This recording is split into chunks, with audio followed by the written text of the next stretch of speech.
Projekt Vještine za promjene započeo je s provedbom 23. srpnja 2013. godine na području grada Knina, a provodi ga nositelj projekta Pučko otvoreno učilište Knin, zajedno s partnerima, javnom ustanovom Razvojnom agencijom Šibensko-kninske županije i Organizacijom za građanske inicijative Područni ured Drniš, u suradnji s Hrvatskim zavodom za zapošljavanje Područni ured Šibenik. Pučko otvoreno učilište Knin apliciralo je projekt na natječaj programa Poboljšanje pristupa tržištu rada ugroženih skupina IPA 4 komponente za razvoj ljudskih potencijala koji se provodi u okviru Europskog socijalnog fonda te dobilo sredstva Europske unije za provedbu projekta Vještine za promjene. Projekt Vještine za promjene sufinanciran prvobitno iz IPA programa za razvoj ljudskih potencijala se trenutno sufinancira iz Europskog socijalnog fonda prema natječaju za poboljšanje pristupa tržištu ugroženih skupina.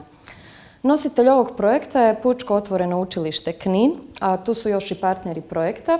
Kao prvo spomenut ću javnu ustanovu Razvojnu agenciju Šibensko-kninske županije, a drugi partner je Organizacija za građanske inicijative iz Područnog ureda Drniš. Ugovorno tijelo ovog projekta je Hrvatski zavod za zapošljavanje, odnosno Ured za financiranje i ugovaranje projekata Europske unije. Ukupna vrijednost projekta iznosi 120.840,45 eura, u kojem doprinos Europske unije iznosi 105.990,45 eura. Udio ili doprinos Europske unije u postotku je 87,71%. Udio samih partnera u projektu od strane Pučkog otvorenog učilišta Knin, njihovo učešće je 9.600 eura, a od strane Razvojne agencije učešće iznosi 5.250 eura.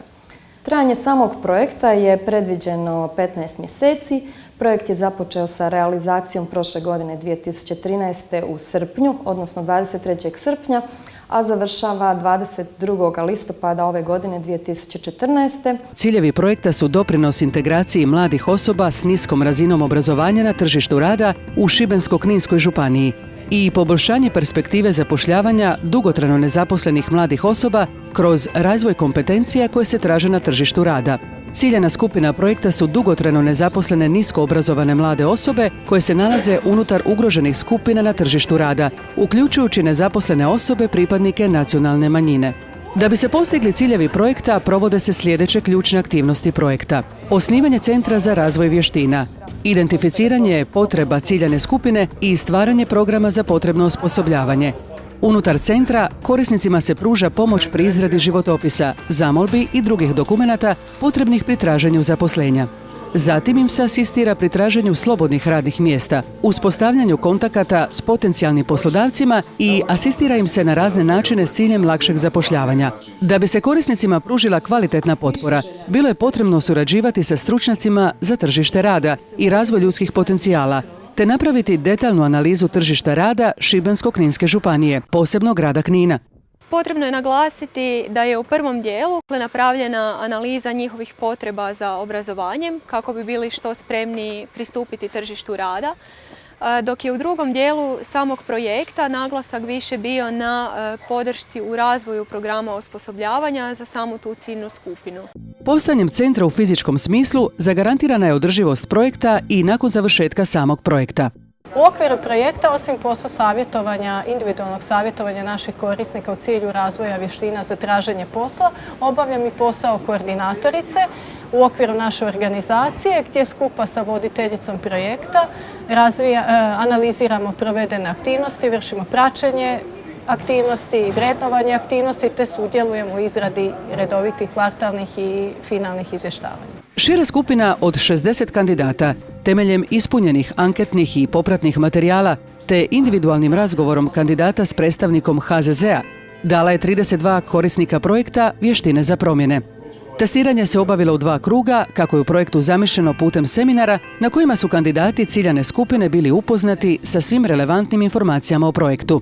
Odabirom ciljane skupine, projekt je ušao u fazu rada s korisnicima, te su svi korisnici projekta sudjelovali u početnoj 7-dnevnoj radionici društvenih vještina i vještina za traženje posla, koju je provodio trener za društvene vještine iz Organizacije za građanske inicijative. Ja sam trener društvenih vještina na projektu, u okviru kojega sam radio na izradi programa za društvene vještine, prema kojima smo proveli radionice s korisnicima. Osim toga, sudjelujem u aktivnostima individualnog savjetovanja korisnika kao savjetnik za zapošljavanje. Svrha takve radionice je priprema korisnika za buduće aktivnosti projekta po pitanju obrazovanja i postupka zapošljavanja. Prva skupina korisnika, njih 21, pristupilo je programima osposobljavanja u poslovima za kuhare, konobare i bravare. Teoretska nastava se odvijala u prostorijama Pučkog otvorenog učilišta Knin. Praktična nastava se provodila u suradnji sa ugovorenim prikladnim subjektima kao što su Srednja škola Kralj Zvonimir za korisnike koji su se osposobljavali u poslovima za bravare i ugostiteljski obrt restoran Tvrđava za korisnike koji su se osposobljavali u poslovima za konobare i kuhare. Preostalih 10 korisnika koji su tijekom selekcije izrazili želju za pokretanjem vlastitog posla pristupili su u trodnevnoj radionici ili poduzetničkom seminaru za usvajanje poduzetničkih vještina održanu od strane stručnjaka za poduzetništvo iz javne ustanove Razvojne agencije Šibensko-kninske županije. Kada je riječ o samoj provedbi projekta, Razvojna agencija je sudjelovala u edukativnim aktivnostima iz područja poduzetništva. Ukupno smo imali 10 polaznika, od kojih se jedan uspio samo zaposliti kroz svoj vlastiti obrt, dok je još 3 našlo radno mjesto kod drugih poslodavaca. Od ostalih aktivnosti, Razvojna agencija je provodila promotivne aktivnosti na projektu, kao i sudjelovala u svim administrativnim obvezama. Nakon završenih programa osposobljavanja i obrazovanja, korisnicima koji su nezaposleni pružena je individualna potpora od strane savjetnika za zapošljavanje.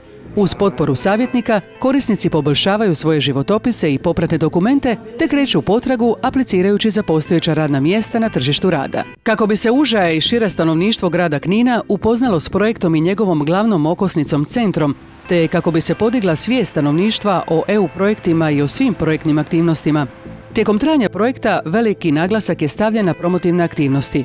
U tu svrhu koristili su se svi raspoloživi promotivni alati kao što su leci, brošure, plakati, radio oglasi, objave na portalima i web stranicama, intervjui na radiju i televiziji, te se prisustvo na relevantnim događanjima kao što je sajam poslova Šibenik, održan u TC Dalmare, tjedan europskih strukturnih fondova održan u Splitu, okrugli stolovi s poslodavcima te izrađeni promotivni video koji će biti moguće uvijek pogledati na internetu. Naravno, nezamjenjiva je neformalna promidžba projekta i centra za koju su zaslužni sami korisnici projekta.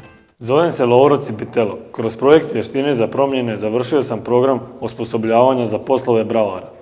Stečena znanja i vještine su mi pomogle da nađem zaposlenje u tvornici vijaka Div u Kninu. Želio bih se zahvaliti u svoje ime i u ime svih polaznika Pučkom učilištu i svim članovima projektnog tima što su nam omogućili zapošljavanje.